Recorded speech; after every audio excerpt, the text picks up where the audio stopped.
Քանդիլյան, նախ ձեր առողջական վիճակի մասին այսօր 7-րդ օրն է, ինչ դուք հացադուլ եք իրականացնում, ինչպես եք ձեզ զգում։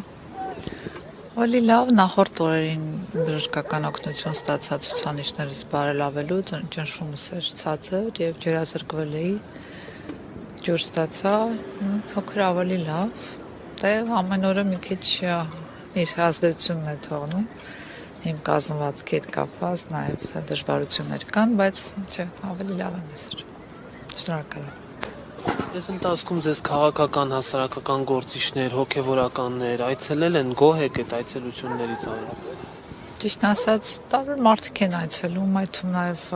այդ շրջանակներից ամենայն հարգանքով բոլորի նկատմամբ այս հացադուլը ինձ այցելելու մասին չէ։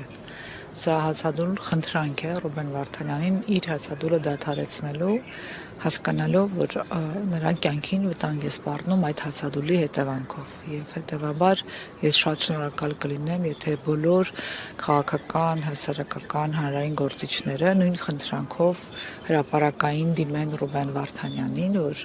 նա իմանա, որ բոլորն են մտահոգ իր առողջությամբ, որովհետեւ նա պիտի իմանա ու զգա, որ հայ ժողովուրդը գնահատում է իրեն որպես մեր ժամանակների թերևս լավագույն հայրենիներից մեկը, եթե չասեմ լավագույնը։ Եվ այս առումով ես ուզում եմ, որ մարդիկ իսկապես հասկանան, ինչ հայրենի է Բաքվի բանտում, այսօր ամեն օր իր առողջությունը զոհաբերում Բաքվի բանդի դատավարության գործընթացներին, ապօրինի գործընթացներին եւ մեր անգործության հետևանքով ցավոք սրտի նա այնտեղ ստիպված է դիմել միջոցների եւ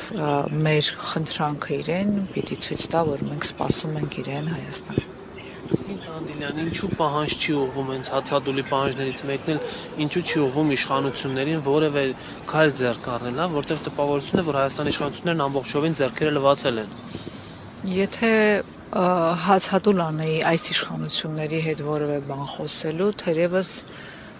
ասեի կլինի չվնասեք այդ մարդկանց, ովքեր գտնվում են Բաքվի բանտում, այլ պահանջ նրանցից ունենալը ուղղակի միամտություն է։ Ես ցավով եմ սա ասում, որովհետև մեր պետությունը վերջապես իրենք են ներկայացնում այսօրվա դրությամբ, ու դա մարդիկ են, ում խոսքերը, հրապարակային խոսքերը վնասում են Բաքվի բանտում գտնվող մեր գերիներին։ Սա ամոթ է, եւ ես ուղղակի նրանց հետ ասելիք չունեմ, եթե այդքան ոչ խելք ունեն, ոչ հասկացողություն, որ իրենց խոսքերը հրապարակային վնասում են, էլ ինչ պատկերացնեմ, թե իրենք ինչ-որ միտեղ մի բան պիտի անեն։ Դուք նկատել եք, որ Ջարեդ Գենսերը այս օրերին սկսել ընդհանրապես վերջերս հրապարակային ասել, թե ինչ պետք է արվի, որովհետև մեր իշխանությունները համարձակություն ունեն ստելու մեր հանրությանը, ասելով, թե իրենք ջանք են գործադրում, որը չի երևում։ Հիմա, երբ որ հրապարակային մենք նաև տեսնում ենք, որ այն տարրական ջանքերը, որոնք պիտի գործադրվեին եւ որոնք առնվազն այդ մարդիկ տեղեկացված կլինեին, սա փաստ է ու ապացույց, որ ոչինչ չի արվում, եթե չասեմ նպաստվում է, որ այդ մարդիկ ավելի երկար պահվեն Բաքվի բանտերում ու չվերադառնան։ Հետևաբար այս իշխանություններից մի պահանջ կարող է լինել հեռանալ վերջապես իրենց այս անկարողությունը, անմեղսունակությունը իրենց հետ հավաքել տանելով։ Ալեն Սիմոնյանն Քանդիլյան, որ եթե աշխատանք չենք տանում նախկինում այդքան գերիներ ոնց վերադարձվեցին Հայաստան, այսինքն ասում են մենք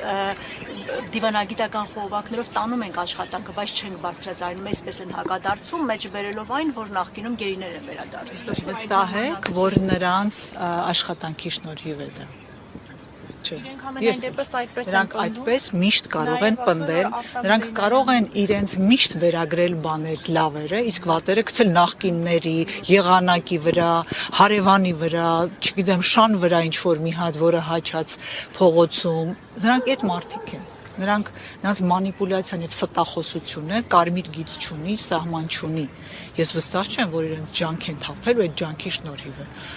Տարբեր այլ միջոցներ կան եւ հիմա մենք աշխատում ենք այդ տարբեր այլ միջոցների ուղղությամբ, որ կարողանանք մեր գերիներին վերադարձնել։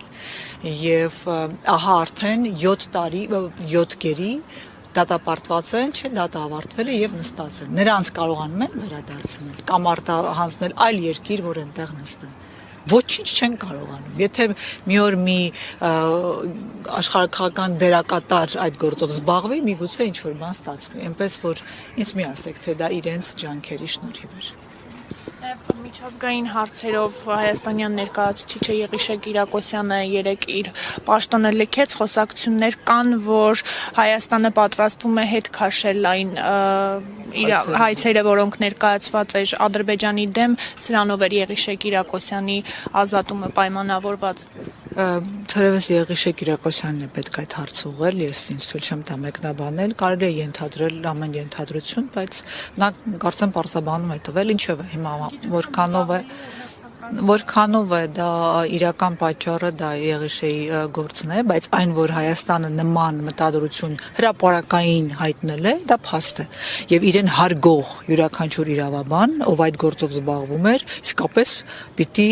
նման քայլերի դիմեր մի բան էլ ավելին, որովհետեւ դա ամոթ է։ Եթե մեր հայցերը դրանք ամբողջովին բովանդակային հիմնավոր փաստերով հայցեր են, Ադրբեջանը ֆիկտիվ ուղղակի հայցեր են, որոնք որ հայելային ձևով նրանք նման գործողություններ պարբերաբար անում են։ Նաև Արցախահայության մասով են չէ ստեղծել մի հատ ինչ-որ ադրբեջանցիների խմբակ, որոնք նույնպես պիտի վերադառնան։ Նրանք հայելային գործողություն են անում, որ այդ գործիքով հետագայում ճնշեն, ստիպեն, որ իրական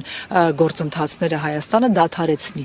Ինչը եւ տեղի է ունեցել նաեւ այդ հայցերի միջոցով։ Հետևաբար ամոթ է, եթե Հայաստանը հրաժարվի այդ հայցերից, հրաժարվելով եւս մեկ գործիքից, որը ճնշման գործիք է Ադրբեջանի վրա, ինչպես հրաժարվել է բազմաթիվ այլ գործիքներից ու դիմացը ստացել է ոչինչ։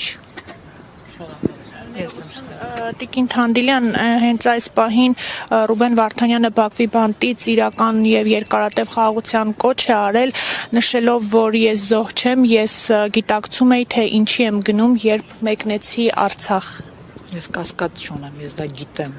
Ես գիտեմ, որ նա նաեւ պատկերացնում էր ինչ տեղի կունենա։ Ուղղակի այն թույլ տվեք այդ բառը օգտագործել հիմարները, ովքեր չեն հասկանում, թե ինչի Ռուբեն Վարդանյանը գնաց Արցախ, նրանք չեն ճանաչում, չգիտեն, որ մեծագույն հայրենասեր է եւ ահա դա է դրթել իրեն։ Նրանք, ովքեր երբեք նման բան չէին անի, պատկերացում անգամ չունեն ում մասին եւ ինչ են խոսում, թե այդքան փողեր ուներ, ինչի գնաց։ Որտեւ դուք փոքր եք, ճղճիմ եք, չհամեմատվեք Ռուբեն Վարդանյանի հետ ու չհամարցակվեք դատողություններ անել, որոնցից գաղափար չունեք։ Մեկն էլ ես եմ, որ գնացել եմ, որովհետեւ սիրտս ցավում էր, ապրելը դժվար է։ Ապրելը դժվար է այդ ամենը տեսնելու։ Եվ եթե այդ մարդիկ նման հարցեր են բարձրացնում, դուք ուղղակի համարեք, որ իրենք խոսում են իրենց մասին, միշտ այդպես է, յուրաքանչյուր ոք համեմատում է իր հետ, որ ինքը երբեք չրան, եթե ինքը օրինակ ունենար այդ հայտարարություն, չգիտեմ ինչ տեքստ գրածը նման միջոցներ, նա ուղղակի վայելքների մեջ կլիներ ու թքած կունենար հայազգի վրա։ Այս Ռուբեն Վարդանյանը այդպեսին չէ։ Եվ չհամեմատվեք ու կասկածի տակ չդնեք նրա Արցախ մեկնելու մաքրությունը եւ իսկականությունը։